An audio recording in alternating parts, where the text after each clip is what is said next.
senador Rubem Figueiró, que preside essa sessão, senadores, senadoras, nossos telespectadores da TV Senado, ouvintes da Rádio Senado. Eu hoje, especialmente, tenho motivo para usar a tribuna para também, junto com já fizeram outros senadores, celebrar meus ex-colegas de profissão, os radialistas. E o Dia do Radialista tem significado cada vez mais a importância da comunicação e, sobretudo, da comunicação com responsabilidade. Então, no regime democrático, o papel desse profissional da comunicação é indispensável, e a todos os meus ex-colegas um desejo de contínua luta pela preservação não só da liberdade, do Estado de Direito, mas do pleno exercício de uma profissão extremamente importante. Nos confins do Brasil, o radialista chega com a sua voz, como no seu Mato Grosso do Sul, senador Rubem Figueiró, para, ao seu jeito e ao seu modo, levar a informação, levar o entretenimento. Esse é o papel do bom radialista. A todos eles, então, os cumprimentos. E como comunicadora, senador Rubem Figueiró, eu fico sempre cada vez mais sobressaltada com as notícias que a gente recebe aqui nesta casa. Quando eu era jornalista, eu andava à cata das notícias. Aqui elas chegam. Chegam porque nós tomamos a iniciativa, por exemplo, de convocar audiências públicas para ouvir autoridades em matérias especiais. Hoje nós começamos o nosso dia bem cedo. 7h45, a primeira audiência na Comissão de Agricultura, presidida pelo Benedito de Lira, para discutir as questões relacionadas a emplacamento de tratores e máquinas agrícolas.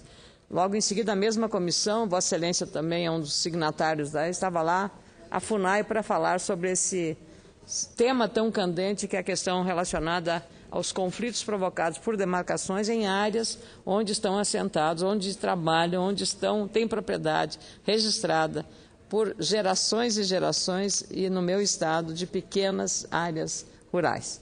Então, esse é o conflito. Aí o Ministério da Justiça está cercado por eles, de algumas áreas que ontem recebi mulheres desses agricultores. Mulheres simples, senador. E a gente precisa ter uma pacificação sob pena de um conflito que vá desaguar em violência, que é de todo indesejável. Vossa Excelência, quanto eu, nós somos favoráveis, sim, às demarcações, mas elas não podem serem determinadas de maneira unilateral, sem a consulta, sem o contraditório, sem a questão da discussão antropológica isenta.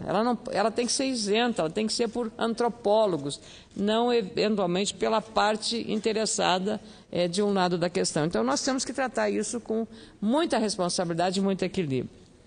E eu acabei amanhã depois passado também pela Comissão de Educação, com um debate sobre o PNE, levando um susto quando, de novo, ouvimos os números, eu diria, alarmantes das Forças Armadas em relação à questão orçamentária.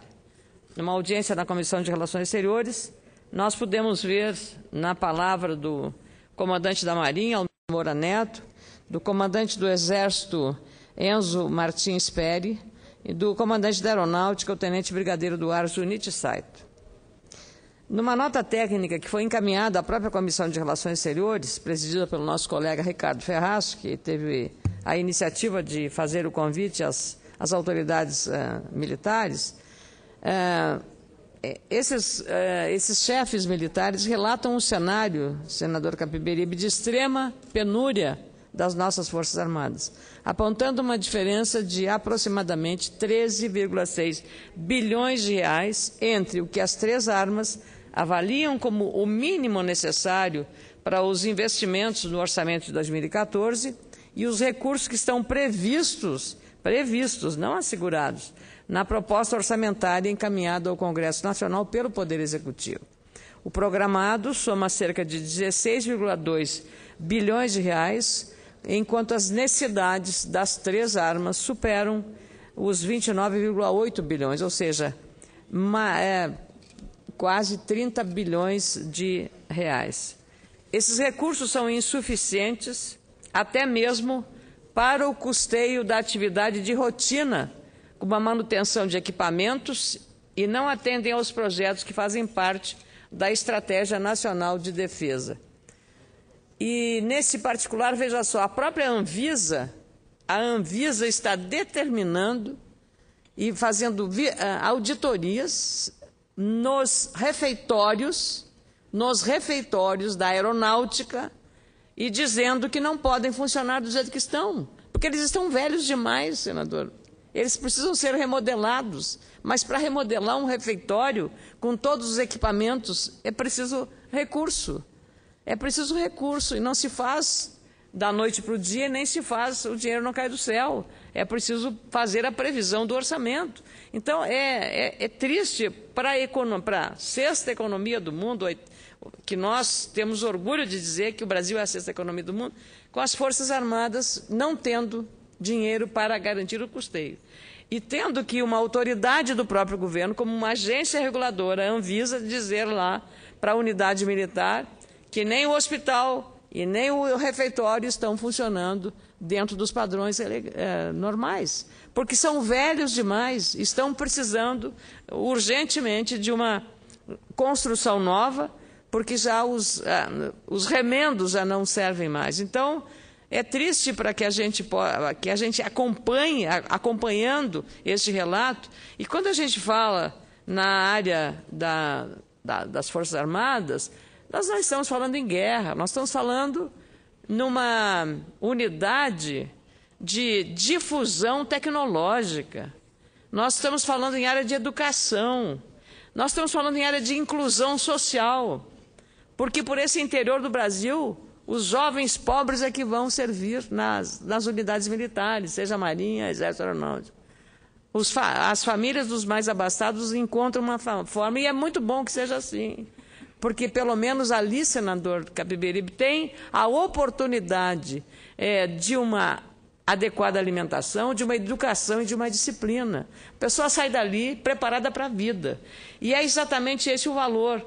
Operar nos confins da Amazônia, Vossa Excelência, lá do Amapá, sabe a importância que tem numa hora de enchente que acontece com frequência na região? A unidade militar é a única que tem para mandar alimentos, ou mandar mantimentos, ou mandar remédios para aquela região. Então, quando a própria agência reguladora, a Anvisa, diz não pode funcionar mais o refeitório de uma unidade militar, como a aeronáutica, é triste isso. Eu acho triste como cidadã, e aqui com o mandato que temos de senador, a gente vendo essa realidade, é muito, eu diria até triste, para não dizer uma palavra mais forte que ela. Mas com muito prazer concedo à parte ao senador Capiberibe. Senadora Ana Amélia, eu quero manifestar meu integral apoio ao seu discurso e às Forças Armadas, que consideram uma instituição com uma compreensão profunda da geopolítica do nosso país, do conjunto do solo desse país, e que elas são fundamentais na defesa da nossa soberania e que precisam, sim, de aporte de recursos, não apenas para a manutenção, mas para a sua modernização, para o avanço tecnológico, até porque nós sabemos que é impossível um país sobreviver sem que haja um sistema de defesa que possa garantir, junto com o seu povo, porque o que eu penso das nossas Forças Armadas é de uma profunda integração com a sociedade brasileira, e eu trabalho nessa direção.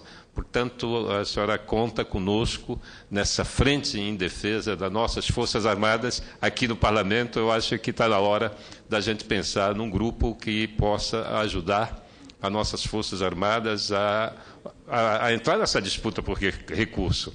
A gente sabe que 43% do esforço da sociedade brasileira, traduzido em impostos, vai tudo para o serviço e juro da dívida pública. Então, é um lençol curto. Aliás, é um lençol novo, mas que já vem faltando quase a metade. Todo ano nós renovamos, não é, a feitura desse lençol com nossos impostos, mas na hora da distribuição, quase a metade já fica para o pagamento de juros e serviços da dívida. Então, nós temos sim que entrar nessa discussão, inclusive trazer aqui para dentro o debate sobre dívida pública e, claro, integrar o apoio às nossas Forças Armadas, que são as garantidoras, não é, da nossa soberania e da nossa existência, não é, enquanto nação. Eu lhe agradeço muito, presidente Rubem Figueiredo. Eu quero que toda a parte do senador Capiberibe seja parte do meu pronunciamento, porque ele complementou com grande brilho as opiniões que eu esposo inteiramente, porque as Forças Armadas são garantidoras da integridade nacional, da defesa do território, da preservação das nossas milhas marítimas, a nossa extensa fronteira, e nós não podemos tapar os olhos para essas necessidades e essas carências. Como eu disse, nós agora estamos aí vendo o Brasil envolvido nessa questão da espionagem, os Estados Unidos envolvidos, é o Brasil, é a Alemanha, e nós, o Exército, o Ministério da Defesa tem um programa desenvolvido pelo Exército sobre guerra cibernética. Olha, se nós tivermos coerência, nós temos que aplicar os recursos nessa área, mas são irrisórios os recursos aplicados no programa de defesa cibernética, presidente Rubem Figueiredo. Então, nós temos que ter um olhar entendendo que não é brinquedinho um avião ou um navio ou um tanque. Isso é tecnologia que o Brasil absorve e poderá, com a fábrica de... Hoje, na nossa pauta comercial, aliás, é o avião da Embraer que lidera. E o que é um avião? É um enorme volume de agregação de valor e também de tecnologia. Nós estamos exportando tecnologia. 30% dos aviões que descem no aeroporto Reagan, em Washington, são da Embraer. Não é pouca coisa, mas, de outro lado, nós estamos vendo esse orçamento para as Forças Armadas ruir dessa forma. Então, eu agradeço muito o senador Capiberibe por ter refletido também esta preocupação que temos. Sou de um estado de fronteira com a Argentina e o Uruguai. Vossa Excelência é de um estado que também, como o meu, faz fronteira com 2 países, o seu, Paraguai e Bolívia. Ora, e mais outros tantos estados brasileiros que fazem fronteira com outros países. E na Amazônia, especialmente, uma zona que o mundo inteiro cobiça, nós temos nas Forças Armadas a garantidora da nossa integridade nacional e da nossa soberania. Nós não podemos abrir mão do papel que têm as Forças Armadas neste processo.